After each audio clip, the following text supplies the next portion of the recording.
Ya estamos de vuelta y, por cierto, preocupante la campaña del gobierno en materia de que si comer vitaminas, comer sano y verduras, frutas y verduras te protege del virus.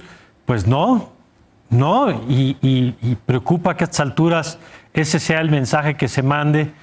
Por supuesto, comer sano siempre será deseable, pero el virus se combate de otras formas, como hemos aprendido a lo largo de estos años.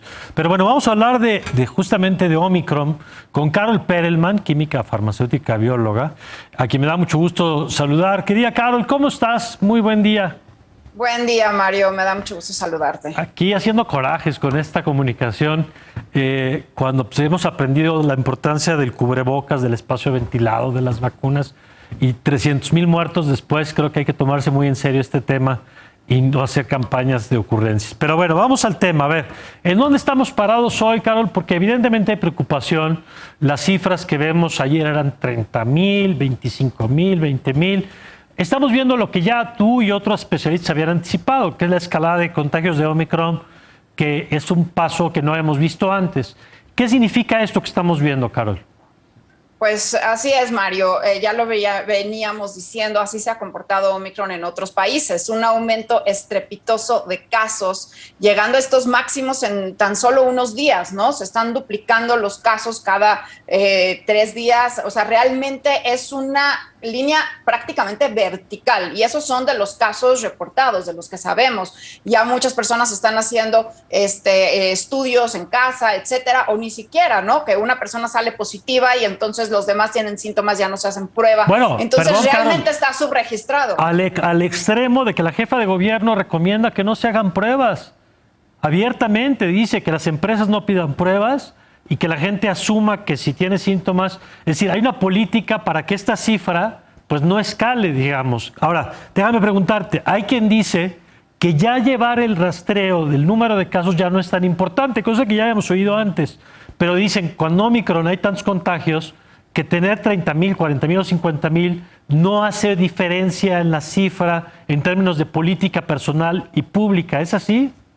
Bueno, lo que sucede es que eventualmente con el tiempo, cuando COVID-19 se convierte en una enfermedad de circulación habitual, posiblemente estacional, o sea, cuando ya sea una endemia y no pandemia, lo que nos va a interesar más que los casos van a ser las hospitalizaciones y muertes. Pero ahora, para comprender lo que está sucediendo, son fundamentales las pruebas, y también es muy importante ahora saber la cantidad de casos para entender cómo estamos, cómo está circulando el virus, dónde está circulando el virus, y poder tomar las mejores decisiones, las mejores precauciones. A nivel personal, y quizás la recomendación era no hacerse pruebas si tienes síntomas y tienes a una persona positiva cerca, es también por la escasez que pudiéramos tener de pruebas, porque lo estamos viendo en otros países, Mario, que por ejemplo Estados Unidos, donde están viviendo ahora una escasez de pruebas precisamente porque no se prepararon lo suficiente para poder enfrentar a Omicron.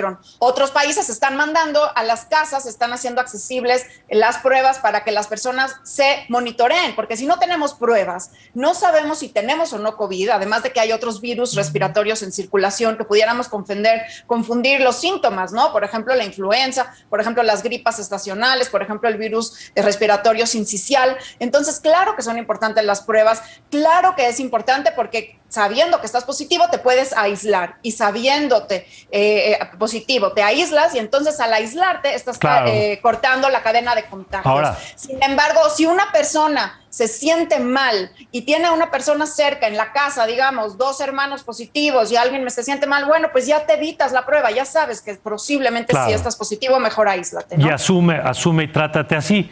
Ahora, hemos escuchado también, Carol, esta idea de que se han desacoplado, tú lo decías el otro día que platicábamos, la curva de contagios, hospitalizaciones y fallecimientos, lo cual es una buena noticia. Pero también es cierto que estamos viendo, por ejemplo, en Estados Unidos, que al paso de las 2 semanas está creciendo la hospitalización. No evidentemente en la misma proporción que el número de contagios, pero sí está incrementando. Y te pregunto esto porque hay quien dice es casi como una gripa y un poco subestimando el asunto. ¿Cuál es el peso que le tenemos que dar a Omicron? Definitivamente, Mario, no es una gripa, es COVID. Y aunque los síntomas parecieran más gripales porque está afectando Omicron más la zona respiratoria alta y dando más escurrimiento nasal y tos tos seca, dolor de garganta muy intenso. Eso no quiere decir que sea una gripa, es COVID-19 que puede dejar secuelas, que puede mandarte al hospital y requerir oxígeno, que si bien sabemos que es más leve, yo lo digo entre comillas, Mario, siempre que lo platicamos hago este hincapié, porque quizás es más leve a nivel personal y especialmente en una persona vacunada, pero no es más leve en todos los casos. Además, una reducción a la mitad de hospitalizaciones en proporción a otras variantes, pero un incremento tan alto de casos, pues vamos a tener también un incremento en hospitalizaciones, porque es más leve quizás a nivel personal, porque ya tenemos más inmunidad y porque también de forma intrínseca el virus es más leve al no irse al pulmón, al no preferir el pulmón.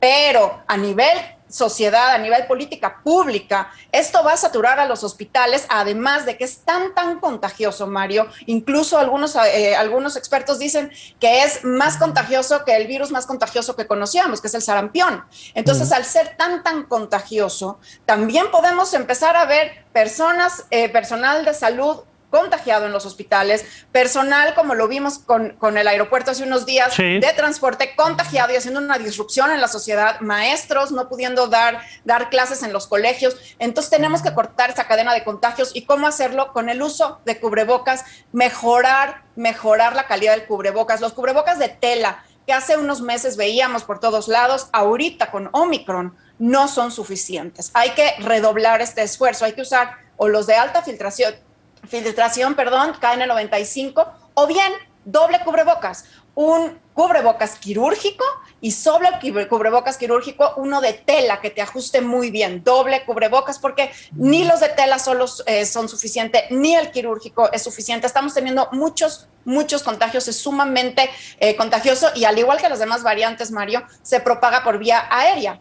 Sigue siendo el SARS-CoV-2, sigue siendo un coronavirus. Entonces, abrir ventanas, ventilar bien, y si no tienes que salir estos días de casa, si no tienes que hacer tus juntas presenciales, hazlas por Zoom, limita tu exposición y cuidemos a los más vulnerables, personas no vacunadas, personas de la tercera edad, personas con inmunosupresión que pudieran tener complicaciones. Es momento de cuidarlos aún más. Oye, ¿okay? Por último, Carol, el tema de las pruebas rápidas, estas de antígenos, que hemos visto mucha gente que de pronto tiene todos los síntomas, se hace la prueba, sale negativo y asume que no tiene, puede ser el caso, por supuesto, pero parece que hay una discusión ahorita sobre, uno, si ese tipo de prueba, no hablo de las PCR que tardan un poco más, sino de las pruebas rápidas, y dos, si el momento en el que te la haces es relevante para la certeza del resultado. Es decir, hay gente que dice, desayuné con alguien que me dijo que tenía COVID y me hago la prueba hoy mismo y sale negativo, y entonces ya asumo que ya no me contagié, por ejemplo.